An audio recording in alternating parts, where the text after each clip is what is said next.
आज हम जानेंगे डॉक्टर हरि असोपा के बारे में। हरि असोपा जो थे, उनका जन्म जुलाई में हुआ था, आज़ादी से पहले 1932 1932 1932 में उनका जन्म हुआ था और 2023 में उनकी डेथ हो गई थी। हरि असोपा जो थे उन्होंने एमबीबीएस, एमएस और एफआरसीएस किया हुआ था। एफआरसीएस उन्होंने इंग्लैंड और एडिनब्रा वहाँ से अटेंड किया था और एएसआई के प्रेसिडेंट भी थे 1996 में। इन्होंने जो एमबीबीएस था वो आगरा से किया था, एसएन मेडिकल कॉलेज आगरा और एमएस भी एसएन मेडिकल कॉलेज आगरा से किया था।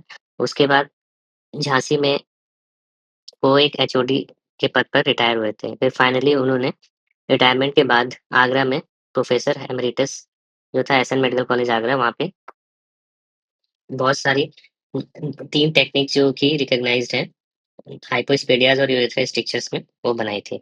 तो ही वो एक इंटरनेशनली रिस्पेक्टेड इंडियन यूरोलॉजिस्ट हैं। जिनका बेसिकली बात किया जाए तो उन्होंने असोपा टेक्निक डेवलप किया था यूरेथ्रल स्ट्रक्चर को 2001 में, उसके लिए काफ़ी फेमस है। उसमें हम लोग सब्स्टिट्यूशनल यूरेथ्रोप्लास्टी की एक टेक्निक है जिसमें हम लोग बकल म्यूकोसा को यूज़ करते हैं और हम लोग वेंट्रली यूरेथ्रोटोमी करते हैं और फिर उसको लगाते हैं। आगे हम इस टेक्निक के बारे में डिस्कस करेंगे। हिस्टोरिकली अगर हम बात करें तो असोपा ने 1971 जब इंडिया और चाइना का युद्ध हो रहा था तो असोपा ने अपनी एक टेक्निक बनाई थी उस समय, उस हाइपोस्पेडियास को ठीक करने के लिए। उसको बोलते हैं one step transverse प्रीप्यूशियल skin tube. तो प्रीप्यूस की मदद से एक स्टेप में ही हाइपोस्पेडियास की सर्जरी बनाई थी जिसको बोलते हैं one step transverse प्रीप्यूशियल skin tube.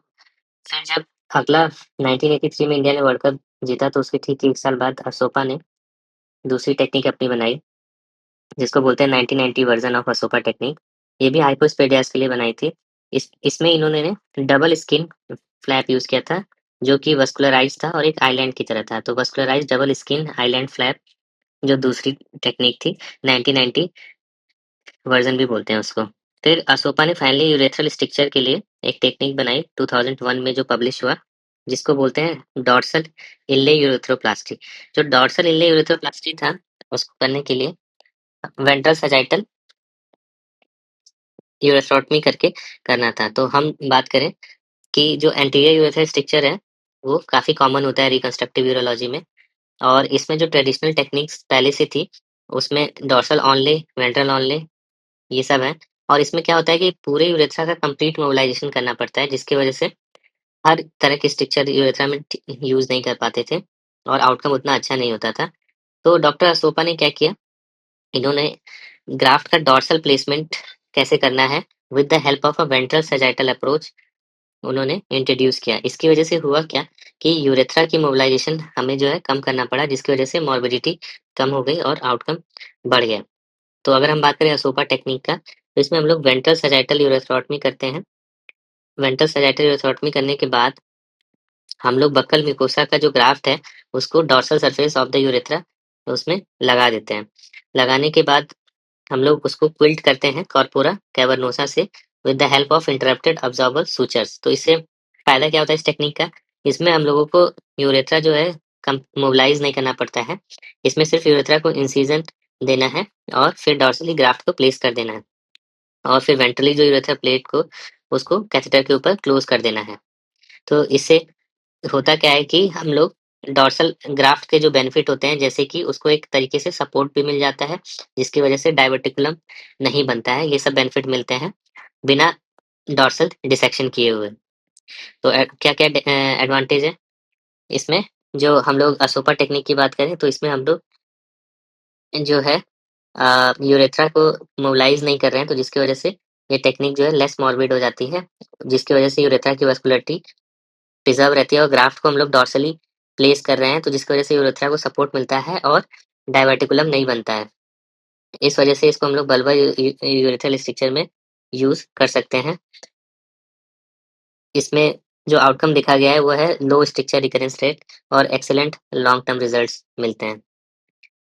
तो हम लोग किसमें इसमें हम लोग यूज़ कर सकते हैं यूरेथ्रल स्ट्रक्चर जो कि डिफरेंट टाइप्स के होते हैं, चाहे बल्बर यूरेथ्रल हो जिसमें या टोमेटिक की वजह से या हेटेरोजेनिक दोनों केसेस में यूज़ कर सकते हैं, या अगर हमने इंटरनल यूरेथ्रोटमी किया है उसके बाद जो रिपेयर फेल हो गया तो ऐसे केसेस में सैल्वेज केसेस की तरह यूज़ कर सकते हैं।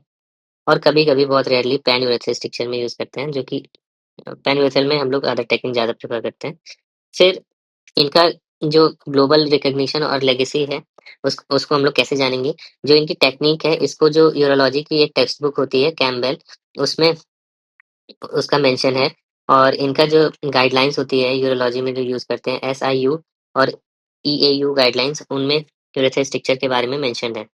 फिर बहुत सारे जो जर्नल्स होते हैं, इनकी टेक्निक का रेफरेंस लिया जाता है, जैसे कि इंटरनेशनल जर्नल ऑफ यूरोलॉजी या journal of urology, Indian journal of urology. उसमें इनके बहुत सारे पीयर रिव्यू हैं। तो इनका जो अगर हम बात करें कि इनकी जो टेक्निक है, तो ये काफ़ी ज़्यादा जो डीएनबी कोर्सेज़ है उसको करवाते थे। एमएस सर्जरी स्टूडेंट को ट्रेनिंग देते थे। और ही ये एक मेंटर की तरह काम करते थे to many Indian and international urologist. ये वर्कशॉप भी डिलीवर करते थे, लेक्चर्स देते थे ग्लोबली फॉर यूरोथ्रल रिकंस्ट्रक्शन।